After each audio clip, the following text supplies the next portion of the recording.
반갑습니다. 김도사입니다. 제가 운영하는 채널들이 성격이 영성과 사후세계, 마음의 법칙 이러한 것들이기 때문에 영상을 보시는 분들 중에 현재 경제적으로 힘들거나 마음의 어떤 고통 이러한 것을 가지고 있는 분들이 참 많으시더라고요. 매일 수십 개의 그런 댓글들이 달리는데 그 댓글들 가운데 보면 최근에는 사랑하는 중학생 딸이 극단적인 선택을 해서 세상을 떠났다. 너무 가슴이 아프다. 2개월이 지났는데도 불구하고 자꾸 생각이 나고 미치겠다. 이런 댓글을 남겨주신 분도 있고요. 그리고 한 2주 전에 사랑하는 또 남동생이 세상을 떠났는데 떠나기 전 며칠 전에 SNS에다가 뭐 잘 지내라, 그동안 고마웠다, 이런 또 뉘앙스의 글을 남겼는데 그때는 인지를 못했는데 남동생이 극단적인 선택으로 세상을 떠나고 나자 그때 그것이 암시였구나라는 것을 또 알게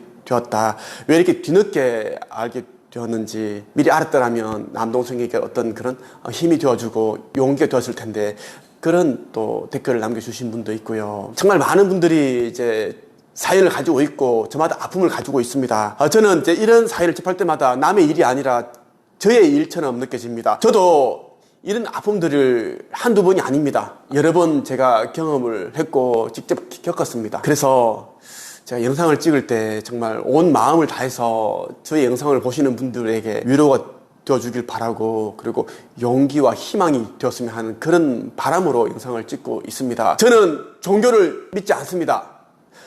저희 집안은 다 기독교 집안입니다. 하지만 저만 기독교를 믿지 않고 교회에 가지 않습니다.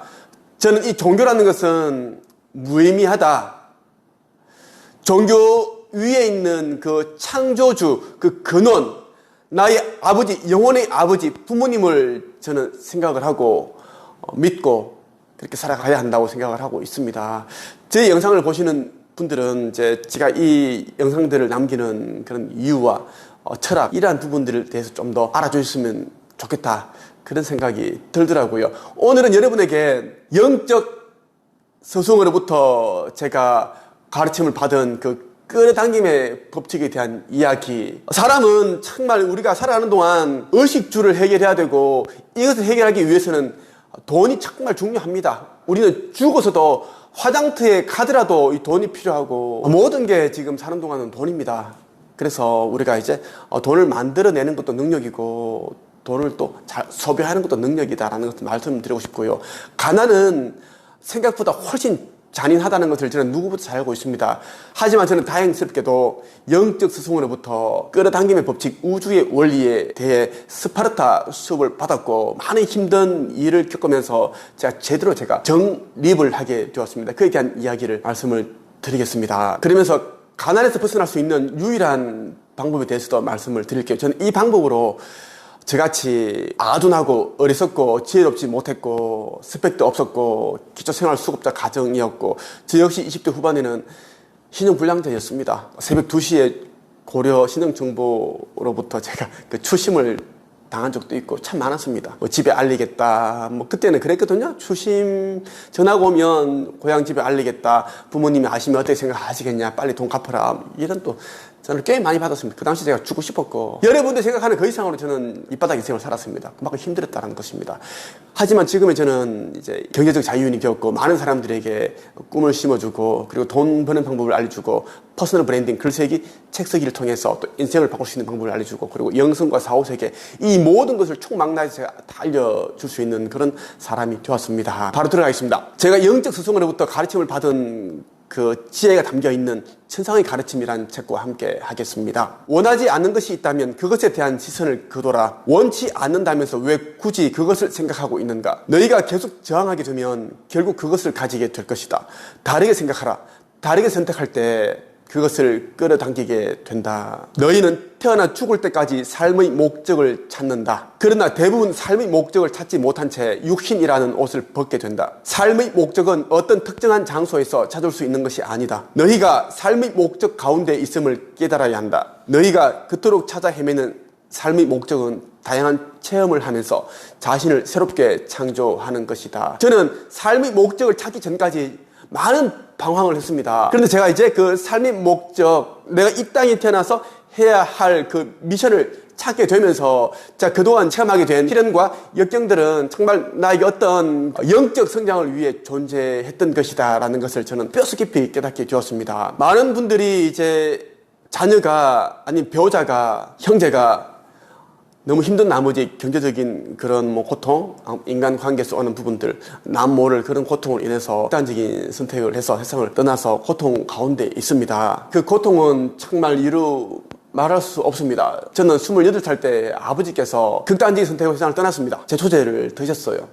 시골에 가면 이제 그 제초제가 옛날에는 뭐 여기저기 널려 있습니다. 뭐 마당에도 있고 그 창고에도 제초제가 있습니다. 종이 봉투에 담겨 있는 제초제 한 병을 예를 들면 그 논에 가면 어른들 이제 그 경운기를 이용해서 펌프질 그 이용해서 이제 농약을 뿌리는데 그 농약 한 병이 욕조 한 5개, 6개 정도의 물, 그 양의 이제 제초제 한 병을 붓는 거예요. 희석을 해서 뿌리는데 우리 아버지께서는 그 가장 독한 그라목손 그 제초제를 드신 거예요. 너무 이제 삶이 힘들고 아무리 돌아봐도 도와줄 사람 없고 장남이자 아들인 저는 그 당시 28살이고 작가가 되겠다는 그 꿈에 미쳐있고 저희 아버지께서 저한테 그러셨어요. 집 근처에 있는 달성공단에 가서 일이라도 해서 150만 원 정도 벌어와야지 공부를 시켜놨으면 그렇게 말씀하시더라고요. 근데 저는 이제 작가가 되겠다. 책 써서 성공하겠다. 다른 친구들처럼 그렇게 뭐 직장 생활만 하면서 그렇게 평범한 삶을 살지 않겠다. 그런 생각을 참 많이 가지고 오셨습니다. 그래서 아버지와 자주 이제 말다툼을 했고 그랬던 적이 있었는데 그런 일이 이제 일어나고 나니까 아버지께서 얼마나 힘드셨을까 그런 생각이 들더라고요. 그때 작은 누나로부터 이제 8시 반 정도 시간에 이제 전화를 받았습니다. 근데 그때 저는 이제 퇴근을 해서 라면을 끓여서 라면 그 냄비 뚜껑에다 라면 좀 이제 두세 젓가락 먹고 있었습니다. 전화 왔길래 받아보니까 아버지 농약 드셨다. 그래서 이제 작은 병원에 갔는데 작은 병원에 가서 이제 위세척을 했는데 그걸로는 안 되니까 대구시에 있는 가톨릭 병원으로 가라 해서 119 다 가고 있다. 그래서 저는 빨리 병원으로 갔습니다. 가니까 아버지 입에 완전 농약이 있죠. 그라목손 농약은 푸른 이제 색깔이에요. 오만 생각이 다 들죠. 아버지 계시는 그 응급실로 택시 타고 가는데 제가 다 들었습니다. 아버지 왜 농약 드셨을까? 술만 드시면 죽어야겠다 하시더니 그날이 오늘이구나. 사시겠지? 위세척을 하면 드라마에 보면 다 이제 살고 그렇게 하니까 살겠지. 요즘 뭐 의료 기술이 얼마나 좋은데 뭐 이 농약 먹었다고 죽겠어? 혹시 아버지 돌아가시면 어떡하지? 이런 생각도 들고 가니까 이제 뭐 엉망인 거예요. 뭐 농약 냄새가 막 진동하고 뭐 그랬습니다. 아버지는 그때 한 9시 정도 됐는데 술에 취해 계시고 그랬습니다. 제초제는 이제 풀을 이제 말라 비틀어 죽이는 게 제초제입니다. 제초제 하면은 풀들이 다 말라 죽습니다. 사람은 똑같아요. 제초제를 마셨으니 장기 이제 퍼지기 시작했고 장기가 이제 손상이 일어나니까 열이 나는 거예요. 열이 나면은 이제 몸이 열 나니까 물을 마시고 싶은데 제가 의사 선생님한테 아버지 물을 차고 계시는데 물 좀 드리면 될까요? 그러니까 드시면 안 된다는 거예요. 왜요? 그러니까 물 마시면 더 빨리 돌아가십니다. 왜냐하면 이제 장기로 다 빨리 이제 퍼져버리니까 빨리 돌아가신다. 고통스러워도 드리면 안 된다고 하더라고요. 한 3시간 지나니까 이제 의사 선생님이 또 얘기하니까 아버지가 오래오래 소리 지르고 물 달라 물 가져오라 그러고 막 저기 이제 그 내원수기가 있는데 그쪽으로 이 침대를 갖다 달라 너무 이제 목 타니까 한여름에 땡볕에 일을 하고 왔는데 몸이 일나니까 그때 완전 뭐 물을 벌컥벌컥 마시는 것처럼 그런 심정인가 봐요. 그때 이제 레지던트 선생님씩 같은데 차라리 그냥 물 드리세요. 어차피 돌아가실 분인데 마음이 참 그렇더라고요. 어차피 돌아가실 분인데 물이나 실컷 드시게 하자. 너무 속상하더라고요. 내가 또 이제 의사 선생님한테 물었습니다. 사시겠죠? 그러니까 위세척을 했으니까 안 된다는 거예요. 그라목선은 절대 마시면 안 되는데 이 농장은 절대 이건 한 방울만 죽습니다. 이거는 다만 한 방울만 되면은 한 달, 2달 후에 죽지만 많이 마시면 하루 이틀만 죽습니다. 이게 그라목선인데 이게 죽습니다. 임종 준비하라는 거예요. 아버지는 멀쩡하신데 술 취해가지고 고래고래 술을 지르고 그냥 술 취해 있는 사람 같습니다. 이제 11시 정도에 제가 아버지 하도 화가 나가지고, 화가 난 게 뭐냐면, 왜 농약을 드셔가지고, 멀쩡하신 분이 돌아가시는 거니까 저는 너무 화가 나는 거예요. 아버지 왜 농약을 드셨습니까? 왜 드셨어요, 이거? 가만히 계시더라고요. 너 또 답답하니까. 말 안 해도 되는데. 의사 선생님이 이 농약은 드시면 죽는다고 합니다. 왜 드셨어요? 죽는다고 합니다. 그러니까 아버지께서 그때는 가만히 있으면서, 눈물 나네.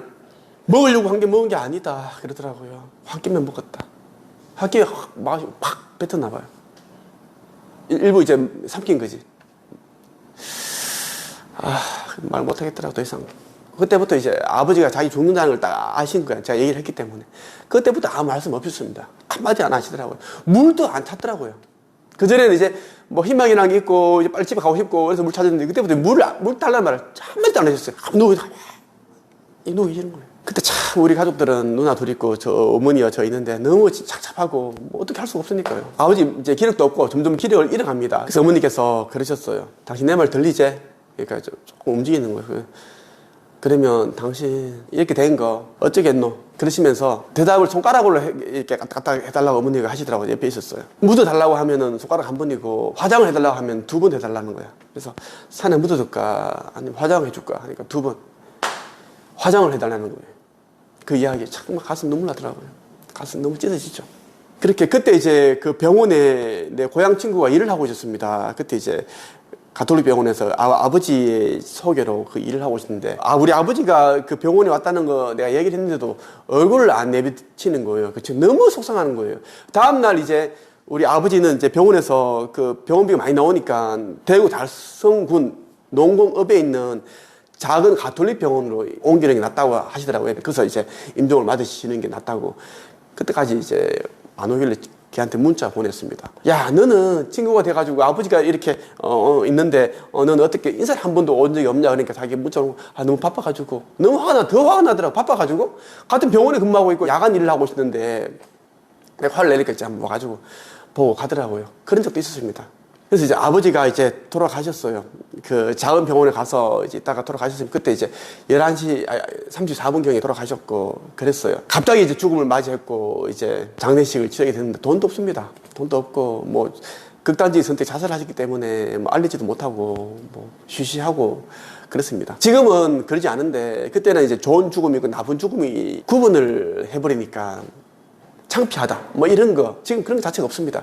죽음이 죽음이 있지 뭐 좋은 죽음 나쁜 죽음이 없습니다. 그래서 이제 장례식 비용이 300만 나오는데 그 돈도 없어서 쩔쩔쩔쩔했습니다. 그때 이제 아버지 시신 닦고 염하잖아요. 그때 아버지 시신을 보는데 정말 안타깝더라고요. 그 마음이 아팠습니다. 건장한 그 몸에 80 나이에 키도 저보다 훨씬 크시고 덩치가 좋으세요. 얼굴도 잘생겼습니다. 근데 술을 아주 많이 드셔가지고 이제 이렇게 좀 움푹한데 잘생기시고 손도 크고 막 그렇습니다. 우리 아버지 그 알몸 다 보는데 너무 참 마음이 참 어머 생각 다 들더라고요. 진짜 뭐 이런 말 할 수 없는. 제가 아버지 마지막 하는 그 시신을 제가 닦아드리고 싶은 마음도 들었습니다. 왜냐하면 이제 시신을 닦는데 이 사람이 갑자기 시신을 안 닦는다고 하는 거예요. 장례 기도사가 시신을 안 닦겠다는 거예요. 왜? 그러니까 기분이 안 좋대. 아니 아저씨 왜 기분이 안 좋으세요?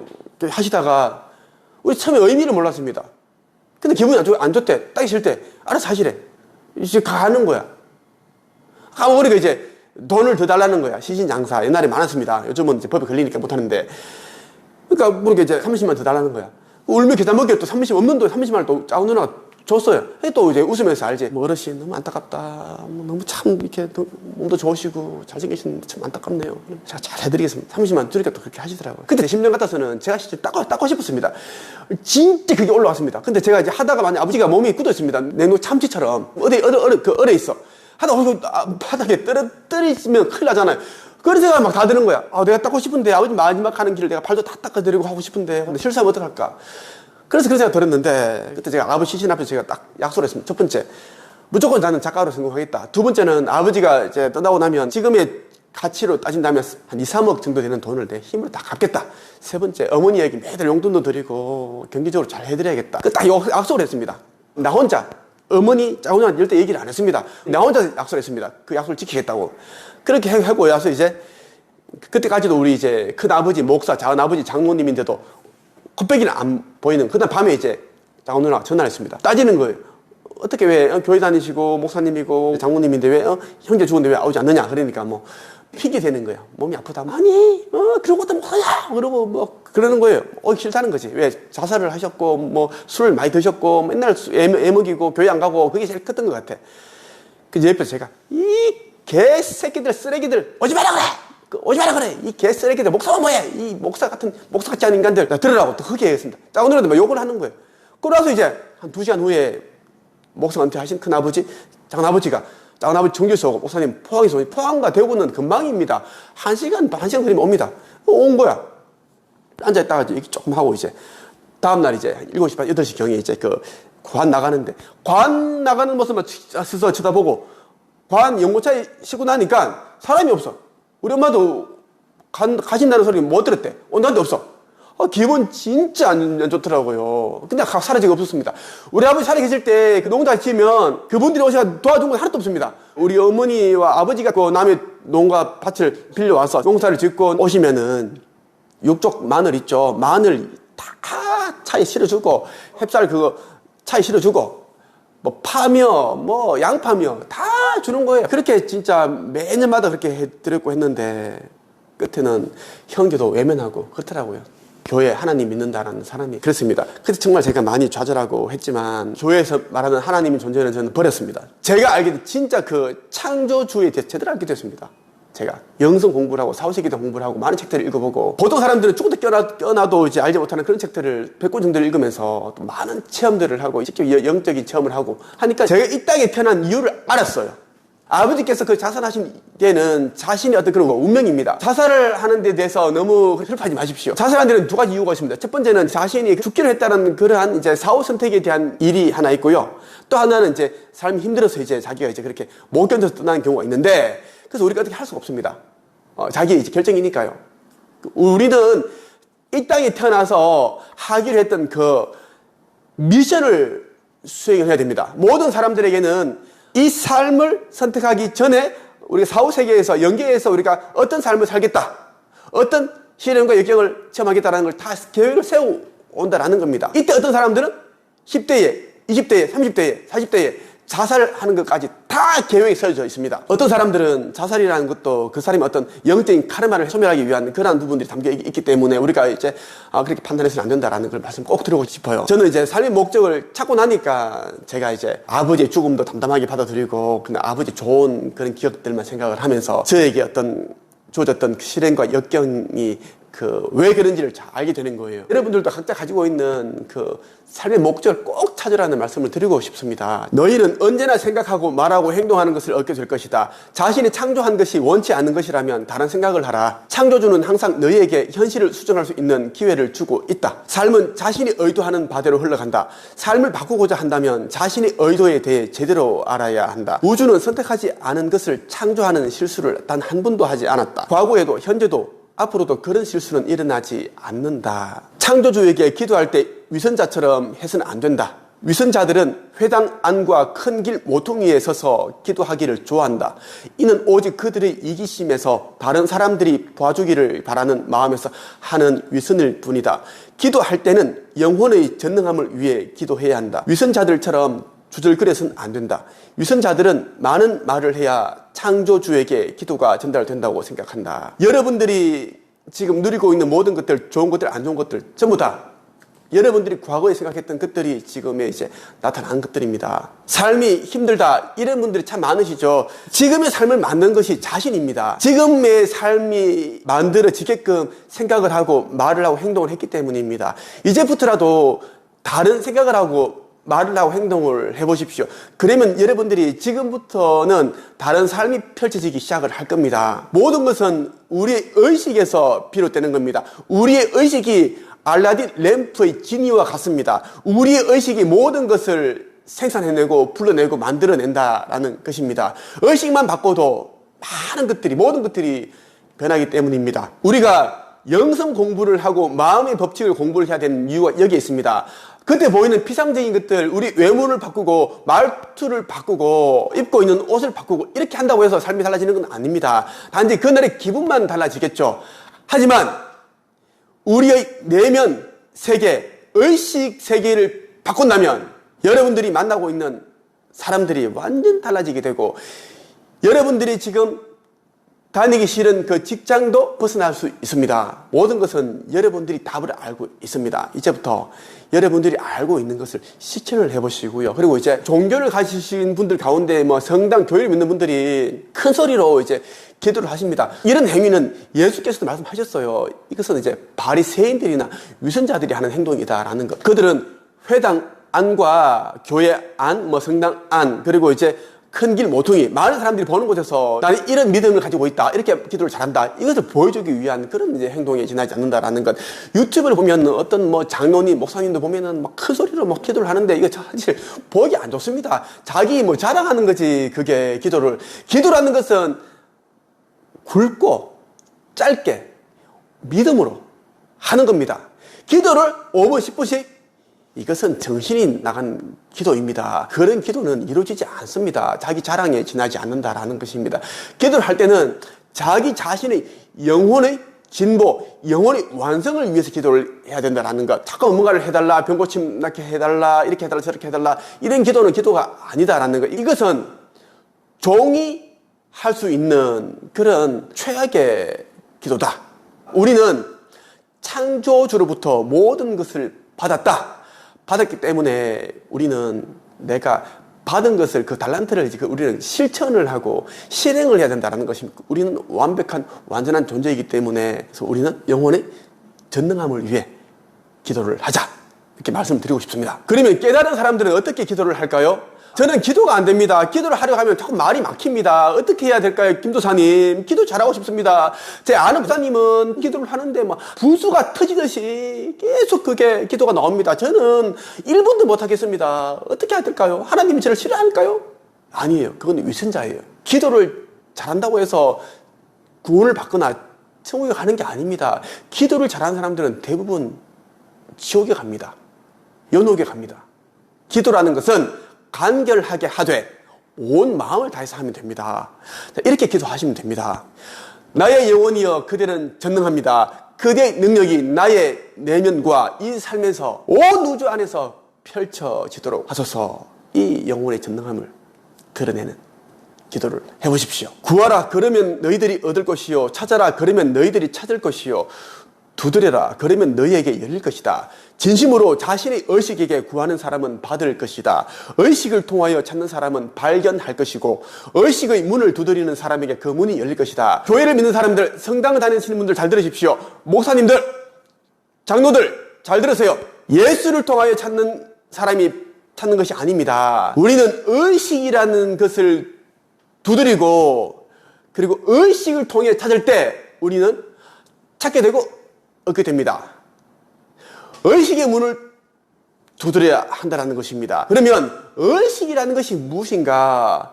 우리는 예수라는 그 사람을 통해서 우리는 천국에 임할 수 있고, 우리가 원하는 그러한 것을 다 소망을 이룰 수 있는데, 의식을 통해야 합니까? 당연하죠. 예수 그리스도께서도 의식을 통해서 병자들을 병치유했고 귀신을 내쫓았고 본인이 원하는 것들 다 이루신 분입니다. 의식이 전부예요. 우리는 죽고 나면 남는 것이 의식밖에 없습니다. 의식 세계 안에 이 쓰레기 같은 걸로 다 차 있는가, 아니면 긍정적이고 생산적이고 정말 내가 원하는 그러한 것들, 부와 풍요로 가득 차 있고, 내가 창조주 그 영혼의 아버지와 하나다라는 것을 알고 나를 낳으신 분은 창조주다, 그것을 아는 사람과의 그 의식 수준의 차이는 완전 하늘과 땅 차이입니다. 그래서 저는 의식을 통해서 찾고 구하고 두드려야 한다라고 저는 강력하게 주장하고 있는 사람입니다. 예수를 통해서 찾지 마십시오. 여러분 자신이 예수와 하나이고 창조주와 하나입니다. 우리는 모든 것은 의식을 통해서 불러내고 창조한다라는 것이, 그래서 그 사람의 의식이 모든 것을 결정한다. 그 사람의 내면 세계가 모든 것을 불러낸다라는 것입니다. 그걸 여러분들이 꼭 귀담아 들으셨으면 좋겠습니다. 우리가 의식 세계, 이 영성과 사후 세계를 공부를 해야 되는 이유가 뭐냐면, 경제적 풍요, 물질 풍요와 영적 풍요 이 두 마리 토끼를 잡기 위해서입니다. 어떤 사람은 돈만 추구하고 물질적인 풍요만 따라가다 보니까 가진 걸 다 잃어버립니다. 왜? 우주의 이치를 모르니까, 우주가 돌아가는 그 작동 원리를 모르니까 돈이라는 것은 허망하게 모래 위에 쌓은 성처럼 허물어지고 사람을 잘못 만나 사기를 당하고 투자를 했다가 돈을 날리고 결국은 옛날 그 상태로 돌아갑니다. 그리고 영적인 풍요만 쫓고 물질적인 풍요를 또 쫓지 않는 사람들이 있습니다. 그러면 이제 영생에 대해서는 누구보다 좀 잘 알겠지만 삶이 고달프고 의식주가 해결이 안 되기 때문에 계속 마음이 괴로운 상태입니다. 괴로우면서 계속 이제 또 신을 찾고 기도를 하고 하죠. 계속 우왕좌왕 갈팡질팡입니다. 삶이 힘드니까요. 그럼 이 삶이라는 것이 지옥 그 상태입니다. 그럼 견디게 된다는 것이 주여 어서 나를 데려가 주소서, 얼른 나를 구원해 주소서, 이 삶이 너무 힘듭니다. 아버지께서 계시는 그 천국으로 저를 인도하소서. 계속 이런 절망에 빠져 있는 상태에서 기도를 합니다. 이 현실 세계에서 벗어나게 해달라고 이런 애타게 울부짖는 기도를 한다는 것입니다. 이 이유는 이제 영적인 풍요만 찾았고 이제 물질적인 풍요를 찾지 않았기 때문에 힘든 거예요. 그래서 우리는 영적 풍요와 물질적 풍요를 두 마리 다 잡아야 된다. 그래야 우리는 이 천국 상태, 진짜 행복, 그것을 우리는 누릴 수 있습니다. 신을 제대로 아는 사람들을, 제대로 된 깨달음에 도달한 사람들은 경제적 풍요와 영적인 풍요를 같이 잡습니다. 저는 여기에 대해서 저와의 상담을 이제 신청하신 분들에게 다 이야기해 주고 있습니다. 그래서 사람들 다 이해를 하세요. 저는 그동안 돈만 쫓았습니다. 영성에 대해서는 공부를 하지 않았습니다. 저는 그동안 너무너무 그 영성만, 마음의 공부만 했습니다. 저는 청민하게 살아야 하고 겸손해야 된다고 생각을 했고, 돈은 인생의 전부가 아니고 생각했습니다. 돈이 인생의 전부가 아닌 건 맞지만 돈은 필요하다. 그래서 두 마리 다 잡아야 된다. 얘기를 했다라는 겁니다. 오늘은 여러분에게 여기까지 말씀을 드리겠습니다. 더 많은 정보를 이제 아시고자 한다면 마음의 법칙, 내면 치유 이런 것들을 글쓰기를 통해서 함께하고 있는 그런 모임이 있습니다. 네이버 카페 한국책쓰기 강성양성협회에 가입하시면 저를 또 보실 수도 있고요. 많은 분들과 함께 공부할 수도 있습니다. 그런 내면 치유가 일어나고, 그리고 여러분들이 이제 삶의 목적을 제대로 찾는 그런 일들이 또 일어날 겁니다. 오늘 여기까지 하겠습니다. 감사합니다.